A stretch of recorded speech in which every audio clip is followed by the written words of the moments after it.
Hello friends, इस video के अंदर हम चर्चा करेंगे भारतीय एयरटेल के रिजल्ट एनालिसिस के बारे में।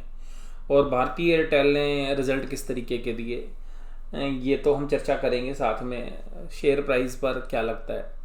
शेयर प्राइस अभी देखिएगा 600 को क्रॉस कर चुका है। हालांकि फाइनल क्लोजिंग जो है 600 रुपये के नीचे आई। अब शेयर मार्केट के अंदर अगर हम जिस लेवल पर मार्केट है उस एंगल से अगर देखें तो भारतीय एयरटेल ने वो रिटर्न्स नहीं दी जो कि इससे उम्मीद की जा रही थी। ऐसा क्या है कि ये जो शेयर काफ़ी बार जो है ट्रेडर्स की फेवरेट लिस्ट में होता है, लेकिन फिर भी जो है ऊपरी प्राइस के ऊपर प्रॉफिट बुकिंग आ जाती है। तो ये आज की भी चर्चा में हम इसको कवर करने की कोशिश करेंगे। तो देखिएगा, जो रेवेन्यू फ्रॉम ऑपरेशन से मैं स्टैंड अलोन फाइनेंशियल स्टेटमेंट की बात कर रहा हूँ तो ये करीबन 6% बढ़े।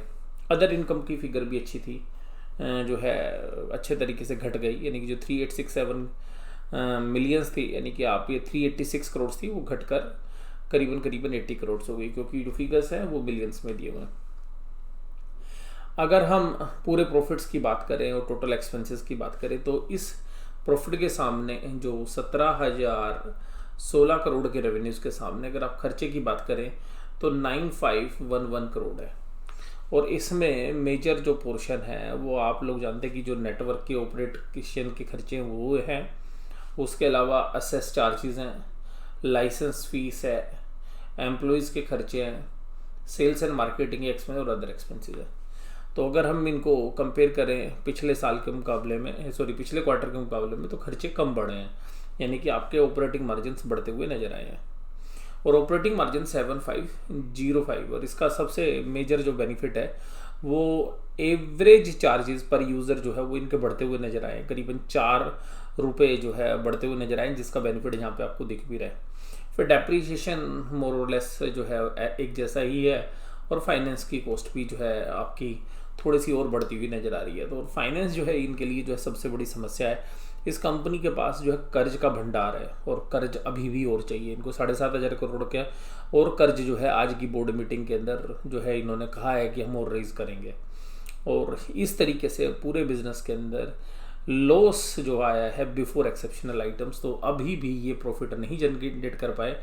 ऑपरेटिंग मार्जिन हैं हालांकि इनके पास, लेकिन 1098 करोड़ के लॉस होते हुए नजर आए, जो पिछली बार 1164 करोड़ के। तो लॉस धीरे धीरे करके घटते जा रहे हैं। जैसे मैंने पिछले एनालिसिस में भी आपके साथ चर्चा की थी कि जो है लॉसेज रिड्यूस तो हो रहे हैं, और ऐसी उम्मीद की जा रही है कि आगे चल के अच्छे प्रॉफिट दे देगी। और इसी उम्मीद पर जो है 600 रुपये का भाव जो है बाजार के अंदर है। टैक्सेस को अगर हम एडजस्ट कर दें तो जो है टैक्स जो है 3501 करोड़ की लाइबिलिटी बनती है। और ये जो गेन है, एक्सेप्शनल गेन, जो 3746 करोड़ का है, ये जो स्टैंड अलोन फाइनेंशियल में, कंसोलिडेटेड में हालांकि अलग फिगर है, तो 3746 करोड़ ये इंडस टावर के साथ जो इनका भारतीय का जो टावर बिजनेस है वो मर्ज किया गया है, तो उसकी डी रिकॉग्निशन इन्होंने की, यानी कि जो investment as a holding subsidiary company की रिलेशन से थी, तो उसको जो कंट्रोलिंग स्टेक जो कंपनी का हटा है, जिसकी वजह से इनको बेनिफिट आया है, तो उसको देखते हुए जो है इन्होंने, आप ये समझिएगा कि जो एक्सेप्शनल आइटम है उसकी वजह से इनको थोड़ी सी राहत नज़र आई है। इसके अलावा भी अगर हम पूरी बात करें तो ये 8351 के जो है लॉसेस टोटल कम्प्रिहेंसिव में आ रहे हैं, और लॉस पर शेयर जो है 15 रुपये का रिपोर्ट हो रहा है। तो ये जो फिगर्स हैं ये देखने में अच्छी नहीं लग रही, लेकिन अगर आप ऑपरेटिंग मार्जिन्स की बात करेंगे तो वो काफ़ी बेहतर है। और इसके अलावा अगर आप सेगमेंट से देखेंगे ना तो ज़्यादा आइडिया होगा। तो जो सेगमेंट है अगर आप देखिएगा तो मोबाइल सर्विसेज का बिजनेस आपका इंडिया के अंदर जो असेट्स है उनकी, वो असेट्स की ये रेवेन्यूज वाले, तो 13831, ये जो 13,831 करोड़ से बढ़कर 14,778 करोड़, तो जो मोबाइल सर्विस है इंडिया का बिजनेस वो काफ़ी अच्छे से ग्रो किया है इस क्वार्टर के अंदर। रेवेन्यूज़ में काफ़ी अच्छी जो ग्रोथ है वो देखने के लिए मिली है, और ये जो ग्रोथ है ये करीबन करीबन 10% के आसपास है। मोबाइल सर्विस जो अफ्रीका के अंदर है वो बिजनेस भी आप देखिएगा करीबन 8% के आसपास बढ़ता हुआ नजर आया है। Mobile services in south Asia वाला जो है मोर और लेस एक जैसा है, तो वहाँ पर आपको जो है अच्छा रिस्पॉन्स नहीं मिलेगा। एयरटेल बिजनेस का बिजनेस भी मोर और लेस एक जैसा है जैसा पिछले क्वार्टर में था।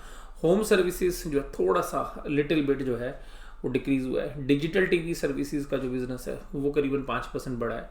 अदर्स। तो मोर और लेस जो है पूरा बिजनेस जो है ये मोबाइल सर्विस वाला बिजनेस है, इसकी वजह से आपको रेवेन्यूज़ में ग्रोथ दिख रही है। और ये है जो ग्रोथ है देखिएगा 26036 करोड़, यानी कि करीबन 26,000 करोड़ के जो है रेवेन्यूज़ थे, जो अब 27,500 करोड़ के आसपास हैं। तो यहाँ पर जो भी रेवेन्यूज़ हैं ये मोबाइल सर्विस इंडिया की वजह से ही आपको मेजरली देखने के लिए मिलेगा। और अफ्रीका बिजनेस भी इनका अच्छा चल रहा है, तो अफ्रीका का भी कंट्रीब्यूशन है।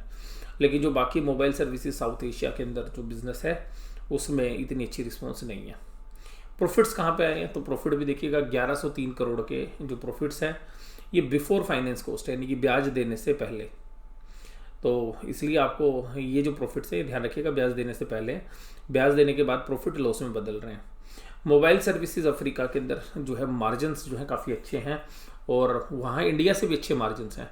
तो 2281, क्योंकि इंडिया में तो कंपटीशन है रिलायंस की वजह से, और यहाँ पे अच्छे मार्जिन है। मोबाइल साउथ एशिया के अंदर जो है इनको लॉस हो रहा है। एयरटेल बिजनेस के अंदर 1023 करोड़ के जो है ऑपरेटिंग प्रॉफिट्स हैं।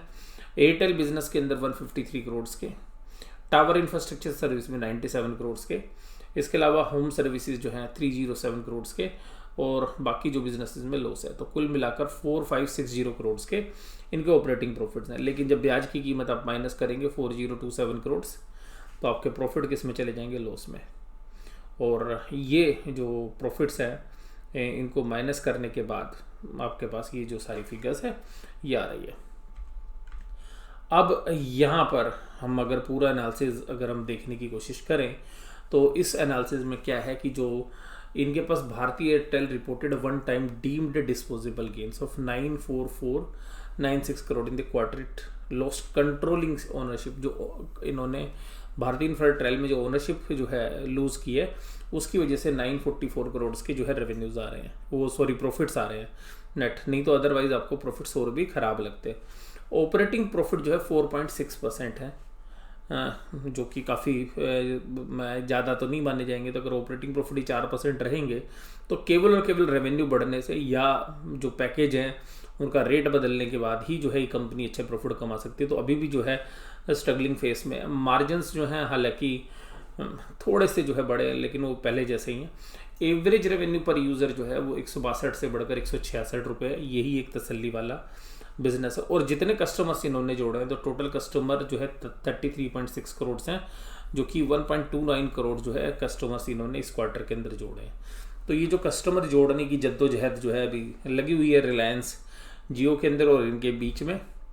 और इसके अलावा देखिएगा 7,500 करोड़ का इन्होंने डेट रेज करना है, और ये जो डेट है ना ये बैलेंस शीट में पहले से ही बहुत ज़्यादा है। तो आप देखिएगा डेट कितना है इनकी बैलेंस शीट में, अब 1,31,000 करोड़ के आसपास डेट है, जो पिछली बार 1,28,000 करोड़ था। तो ये कंपनी कर्जा जो है लेती रहेगी।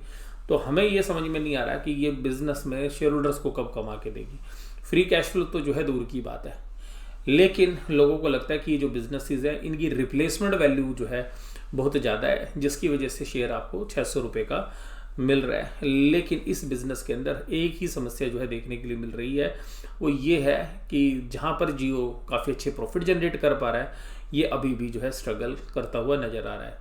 और इस पूरे सेगमेंट के अंदर अगर हम देखने की कोशिश करें कि यहाँ पर जो प्रॉफिट्स आ रहे हैं वो आपको अभी ऑपरेटिंग फ्रंट्स पे नहीं आ रहे हैं, हालांकि मार्जिन्स में हल्की सी इंप्रूवमेंट है। और शेयर प्राइस में मुझे लगता है कि फुली प्राइस्ड इन है। और अभी ये जो खर्चा इनको करते जाना है, हर बार ब्याज का खर्चा बढ़ता जाएगा, इतने रेवेन्यूज़ नहीं बढ़ेंगे, उससे ज़्यादा इंटरेस्ट बढ़ रहा है। तो अभी भी जो है इसमें करीबन 2-3 क्वार्टर और अभी हमें देखने पड़ेंगे कि किस तरीके से ये जो पैकेजेस के रेट हैं ये किस तरीके से जो है रखते हैं, और उसके बाद प्रॉफिट में कैसे जनरेट होता है। तो मुझे नहीं लगता कि इन रिजल्ट्स को देख के कोई बहुत बड़ा अपमूव जो है इसमें देखने के लिए मिले। हालांकि मार्केट जो है आज की डेट में सब चीज़ें पॉजिटिव ले रही है, कुछ ख़राब भी होता है तो वो पॉजिटिव बन जाता है, क्योंकि ये बुल रन के अंदर जो है ऐसा होता है, और जब बियर रन होता है तो सारी अच्छी चीज़ें ख़राब हो जाती हैं। तो अभी रिज़ल्ट जो है मुझे जो है सेटिस्फैक्ट्री नहीं लगे हैं, और इसका जो मुख्य कारण है वो यही है कि जो लॉसेज हैं वो बढ़ते जा रहे हैं। और इवन जो एक्सेप्शनली आइटम्स जो इनके पास गेन है जो टावर बिजनेस को सेल करने के बाद, उसके बाद भी अगर हम इसमें से देखें तो जो है वहाँ पर इनको जो है प्रॉफिट हो रहा है। तो 9869 करोड़ के जो प्रॉफिट्स आए हैं वहाँ पर, उसको देखें तो ही ये प्रॉफिट में नज़र आ रही है, अदरवाइज जो है लॉस के अंदर ही ये कंपनी अभी ऑपरेट कर रही है। तो ये देखिएगा 9869 करोड़ के जो है टावर बिजनेस के जो प्रॉफिट्स हैं वही जो है इनके प्रॉफिट्स को बना रहे हैं। अदरवाइज़ जो है अभी भी जो है पोजीशंस जो है काफ़ी ख़राब ही है। हालांकि अगर हम इसको ये कंपेयर करें कि क्या पिछले साल दिसंबर क्वार्टर से भी ख़राब है, तो हाँ आपको देखने से पता चलेगा। तो 2335 करोड़ के जो लॉस थे वो इस बार 4153 करोड़ के हैं। हालांकि इसमें एक एक्सेप्शनल आइटम जो है डिसकंटिन्यू बिजनेस का भी है, जो इन्होंने बिजनेस बंद किए हैं। तो फिर भी जो है रिजल्ट जो है मुझे सेटिस्फैक्ट्री अभी भी जो है नहीं लग रहे हैं। तो हालांकि जो मार्केट के अंदर एनालिसिस है वो लोग कहते हैं कि इसके बिजनेस की रिप्लेसमेंट वैल्यू, ऐसे बिजनेस दोबारा खड़े नहीं हो सकते, केवल 2 प्लेयर ही जो है मार्केट में रहेंगे, तो इसलिए इस शेयर्स को जो वैल्यू मिलनी चाहिए।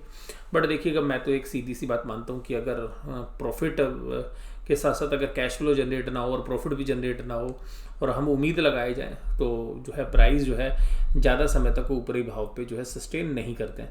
तो आगे चल के क्या होगा ये तो आप देखेंगे ही मार्केट में। और बट मुझे जो रिजल्ट्स हैं ये सेटिस्फैक्ट्री नहीं लगे हैं।